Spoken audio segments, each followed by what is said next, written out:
So, parting from the four attachment by great Lama Sakyapa Kunga Nyingpo, early 12th century,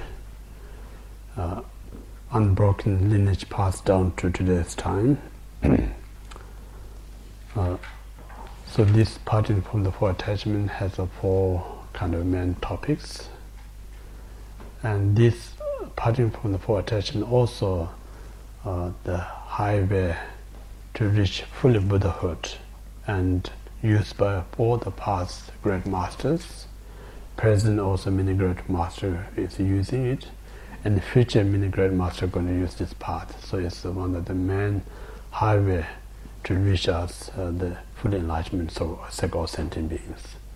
So we are also fortunate enough part of that kind of a what do you call the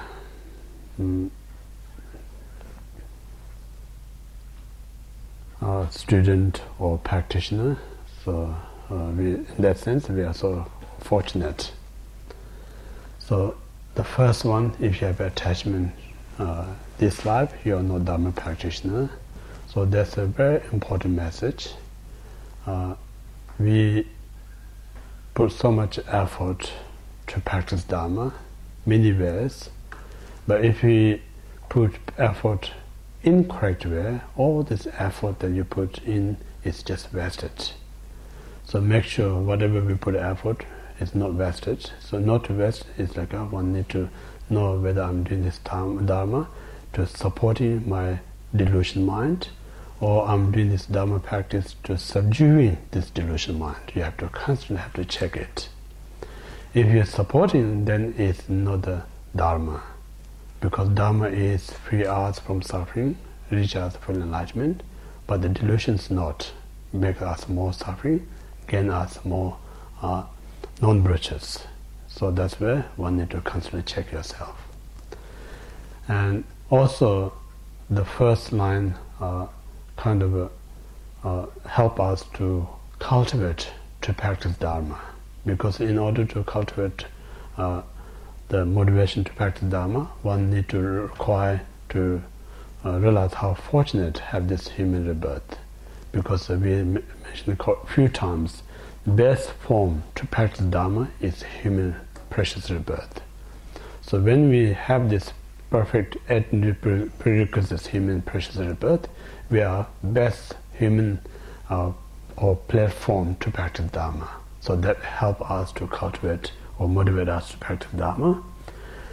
Just having motivation is not good enough. Sometimes due to our laziness, kind of postpones or delays our practice. So in order to not control by our laziness, we need to think about impermanence. So that help us to speedy our practice. Yeah? And then when we practice Dharma, to make it perfect, we need to have a good view of cause and effect. Whatever we do, we don't need to expect it will bring the result. Yeah? So this way, the first, if you have attachment in this life, Dharma practitioner, it kind of correcting our Dharma practice, as well as establishing the foundation of the Dharma, the first one. Now second, if you have attachment to samsara, you do not have a renunciation mind. So this second line is telling us the purpose why we need to practice Dharma. Yeah? Reason we need to practice Dharma, if you look around entire samsara, you're not going to find any place there's one split second you can enjoy happiness. Always suffering after suffering. Like if you think about three lower realms, suffering experience all the time. Then if you think about the human realm and God realm and the demigod realm, always experience suffering of change. Then even much higher than that, like if you think about the form and formless realm, they're still not free from suffering of pervasive or phenomena. So this way, entire three realm is full of suffering.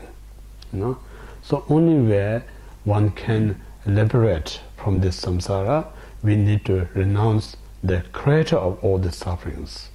So creator of all the suffering is delusion mind, and then action that committed by this delusion mind. So in this way, it gives us the reason why it's so important to practice Dharma. Without having such a good knowledge of second lines, one cannot be a great practitioner. Without knowing much about the second line, if you practice, it may kind of contribute like a hobby, you know.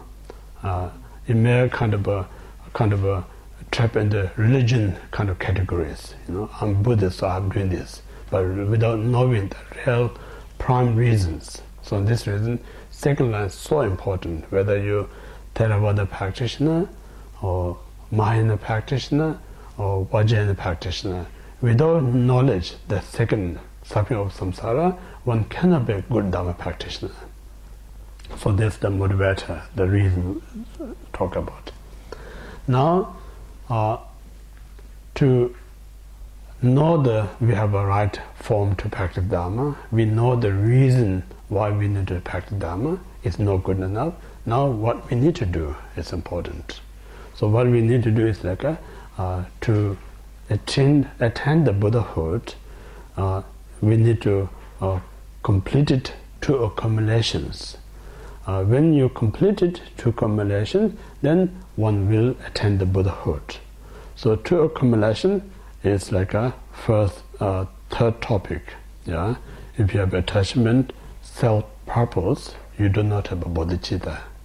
Yeah, so bodhicitta, there's 2 aspects: conventional bodhicitta and absolute bodhicitta.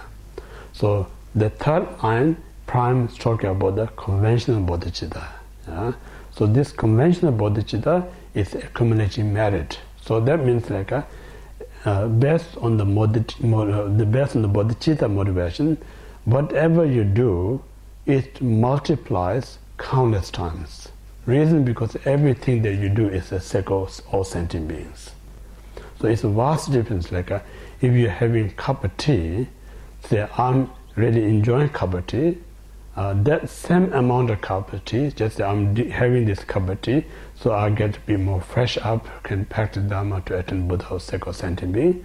Same cup of tea, but you drink cup of tea with the bodhicitta is far more greater beneficial than I just want to my kind of feel refreshed or quench my thirst. So it's just a matter of thinking, not just a matter of hard work. You know, lots of us we think like just we need to be more hard work to do Mahayana practice. It's not just only hard work. It's like a mental concentration is so important. So this we don't have that kind of habit right now. We're so used to think everything's about me. You know, so this me we need to realize all the problems that we're facing right now created by this idea of me or I. And then if you look on the world, every people who experience a difficulty, their also problem come from the idea of themselves. So something that brings the problem, if you not realize that, very hard to give up this I. You know, we so much cherished. This is our identity. Yeah.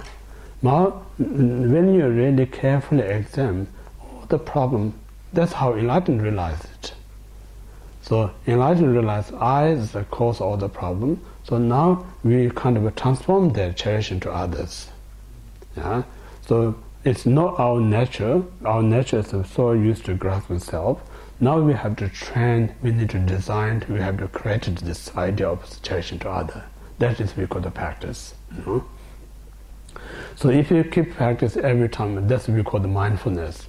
Mindfulness means like just not means like a concentrate. The mindfulness not just means a focus. Mindfulness is just simply telling us remember. Remember, because I'm a Mahayana practitioner. So since I'm a Mahayana practitioner, my responsibility, my duty, my practice is always to help all sentient beings. So as long as you remember, you may do much, I think if you remember, you may do easier to Mahayana practice. Most of we don't do Mahayana when we forget these things. So this is mindfulness, really definition of mindfulness, remember what we learned. Yeah? with the value, everything. With the remember, with the teaching, then much easier to practice. So this is we call the accumulation management. Then from then onward, whatever you do, drink a cup of tea or glass of water, even just walk towards somewhere, if you think everything is I'm doing to attend without scientific, then every movement of mental, vocal, physical, all kind of accumulating merit. So keep doing it. Then once enough merit, one will attain enlightenment. That's how it works. Like when we listen about cause and effect, all the result is dependent on the cause. Once you have a completely causes and condition, then nothing can stop fruitions. If you haven't got the complete cause and condition, no matter how much you expect result, the result never going to come up. So that's how it works, the cause and effect. For this reason, this is the opportunity to accumulate while we have this perfect human rebirth. Next life, we don't have much confidence whether we're going to have or not. So while we have this chance, we kind of grab as much we can. So this we call the, you should be more greedy to the Dharma, but not should be greedy to the samsara things. Yeah. So that's the accumulation we talk at the moment. Then fourth line, if you have attachment, if your grasping rises, you do not have a view. The fourth line.